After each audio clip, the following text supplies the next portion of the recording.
Hello my lovely viewers, সকলে কেমন আছো? আশা করি ভীষণ ভালো আছে। আমিও ভালো আছি।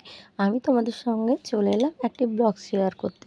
ব্লগটি হচ্ছে চৈত্র মাসের ঠিক শেষের 2 দিন আগে আমরা গেছিলাম সেলে। সেটাই তোমাদের সঙ্গে শেয়ার করলাম। আমাদের বহরমপুরে সেলটা কেমন ধরনের হয়। আরও দোকানেও সেল দিচ্ছে অবশ্য। আর আমরা সব কিছুটা তো ভিডিওর মাধ্যমে তুলে ধরা সম্ভব না, তাই তাড়াতাড়ির মাধ্যমে যেটুকু সম্ভব সেটুকুই দেখিয়েছি তোমাদের সঙ্গে, সেটুকু শেয়ার করার চেষ্টা করেছি। মাম্মি আর মাম্মামের পাপা চলে গেছিলাম সেলে, সেগুলো তোমাদের সঙ্গে শেয়ার করে চলো দেখতে। আর এত প্রচণ্ড পরিমাণে ভিড় ছিল না, কি বলবো বন্ধুরা, রাস্তাতে আসা যাচ্ছিল না, এমনকি গাড়ি কোথায় রাখবো সেই জায়গাটুকুও পাওয়া যাচ্ছিল না। তো চলো সেলে তো দেখালাম। এবার আমি সেল থেকে চলে এলাম আমাদের পাড়ায়, মানে আমাদের পাড়া মানে আমার শ্বশুরবাড়ি পাড়ায়। ওখানে ডান্স প্রোগ্রাম হচ্ছিলো কাটা ভাঙার দিন রাত্রে। তো অনেকেই জানো কাটা ভাঙা মানে কি, অনেকে জানো না। চড়ক পুজোর সময় হাজরার আগের দিন, নীল পুজোর আগের দিন হয় কাটা ভাঙা। আর এইটা হচ্ছে নীল পুজোর দিনের ব্লগ। নীল পুজোর দিন আমার শাশুড়ি মা মানসিক করেছিল তোমাদের দাদাভাইয়ের জন্য। তোমাদের দাদাভাইয়ের একটু শরীরটা খারাপ ছিল বিগত কিছুদিন ধরে, তাই মানসা করেছিল, তাই দণ্ডি কাটছে। আর এই যে পুজোর স্থানটা তোমাদের সঙ্গে শেয়ার করি, এখানে হচ্ছে পুজো। তো আমার মাম্মাম হওয়ার পর থেকে আমি ওখানে উপোস করি, প্রত্যেক বছরই যাই। তো এই যে তারপরে আমার মানে বড়দি মানে বড় ননদ আর মেজো ননদের মেয়ে, তো তারাও স্নান করছে, তারাও দণ্ডি কাটবে। তো তাদেরটা আমি শেয়ার করিনি, মানে জল ছিটাচ্ছিলাম, তারপরে সেই জন্য শেয়ার করতে পারিনি। আর প্রচণ্ড পরিমাণে গরম পড়েছিল, ফোনটা সবসময় কাছে রাখতেও পারিনি। এই যে পুজোর আয়োজনগুলো সকল মানুষ সকলকে দেখালাম, আর সকল মানুষকে ঠিকমতো দেখাতে পারলাম না, অনেকে ফোনের সামনে আসতে ইতস্তত বোধ করে, সেই জন্য যেটুকু পারলাম তোমাদের সঙ্গে শেয়ার করলাম। এই খুব সুন্দর লাগে চড়ক পুজোর উপোস করতে। বিয়ের পর পুজোর উপোস করিনি, মানে বিয়ের 4 বছর পর মাম্মাম হওয়ার পর থেকে আমি পুজোর উপোস করে থাকি।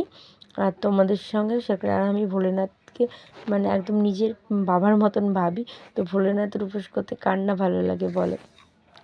আর এই যে নানান মানে নিয়ম থাকে চড়ক পুজোর, যাদের আছে তারা জানবে, মানে নীল ষষ্ঠী নানান নিয়ম থাকে। আর এই যে লাস্টে, সবার লাস্টে দিচ্ছেন সন্ন্যাসীরা অঞ্জলি। এখানে আমার হাজব্যান্ড আছে, দেওর আছে, সবাই আছে। আর এই যে এবার চলে এলাম রাত্রে বন্ধুরা। রাত্রে হচ্ছে হাজরার চালান ছাড়া। তো সারাদিন নীল পুজোর উপোস করে আবার রাত্রে হাজরা দেখবো না ভেবেছিলাম, এবছর শরীরটা ভালো না, তবুও মনটা মানল না, হাজরা দেখতে হলোই। হাজরা না দেখলে মনে হয় ভালোই লাগে না। আর মাম্মাম তো সারা রাত জেগে থাকে, এই 2-3 বছর ধরে সারা রাত জাগছে। ওইটুকুনি পুচকি, তবুও সারা রাত জাগে, কিছুতেই কথা শোনে না। আর পরের দিন তো সারা দিন ঘুমোয়। তো চলো বন্ধুরা, তোমাদের সঙ্গে আমি ভিডিওটা শেয়ার করে নিই। ভালো লাগলে like, comment, share and subscribe. Subscribe করে পাশে থাকা বেল আইকনটি অবশ্যই প্রেস করে দেবে, যাতে আরও নিত্য নতুন এরকম ভিডিও তোমাদের সবার আগে দেখতে পাও, সেই জন্য। আর এই যে দেখছো হাজরার নানান রকম নাচ, তো এগুলো হচ্ছে চালান ছাড়া হচ্ছে আমাদের এখানকারই। এবার এই যে এটা হচ্ছে অন্য জায়গাকার চালান এসেছে আমাদের ঘরে নাচতে, এটাকে চালান ছাড়াই বলে। আর এই যে হাজরা নাচতে এসেছে দেখো অন্য জায়গাকার। তো ফার্স্টে যাবে সকলে মিলে শ্মশানে। শ্মশানে নানান রকম নিয়মকানুন আছে, আমি অতটা জানি না, আমি খুব কমই জানি। মানে খাবার দিতে হয়, ভোগ দিতে হয় শ্মশানকালীকে, এমনকি আরও নানান জিনিসকে ভোগ দিতে হয়। তারপর শুরু হয় হাজরা নাচ। প্রত্যেক দল এসে হাজরা নাচে। তো আমরা তো বেশিক্ষণ দেখতে পারি না, এই সারা রাতটা দেখি। আর এবছর কেন না জানি না, রাত্রে যেন আসছিলই না হাজরা নাচ, একদম ভোরের দিক থেকে আসতে লেগেছে। আর আমরা 4টে থেকে আর হাজরা দেখতে পারি না, 4টে 4:30 দিক থেকে। কেননা বাড়িতে শুরু হয় তখন থেকে রান্নার তোড়জোড়, কেননা পরের দিন সন্ন্যাসীরা খাবে বলে কথা। তো দেখতে থাকো নানান রকম হাজরা খেলা, তোমাদের কেমন লাগছে অবশ্যই বলবে। তো সন্ন্যাসীদের খাওয়ার ভিডিওটা পরের ব্লগে দেব, যে কী নিয়ম থাকে না থাকে, কী ব্যাপার, মানে সব কিছুটাই মানে তুলে ধরার চেষ্টা করব। তো আমি রান্নার ভিডিওগুলো করতে পারিনি, কারণ তখন তো রান্না করতে ব্যস্ত ছিলাম। মানে আমি রান্না করিনি, করেছে রান্নাটা আমার যা, জোগাড় করে দিয়েছি, আর নানান কাজ থাকে, তো সেগুলো করেছি।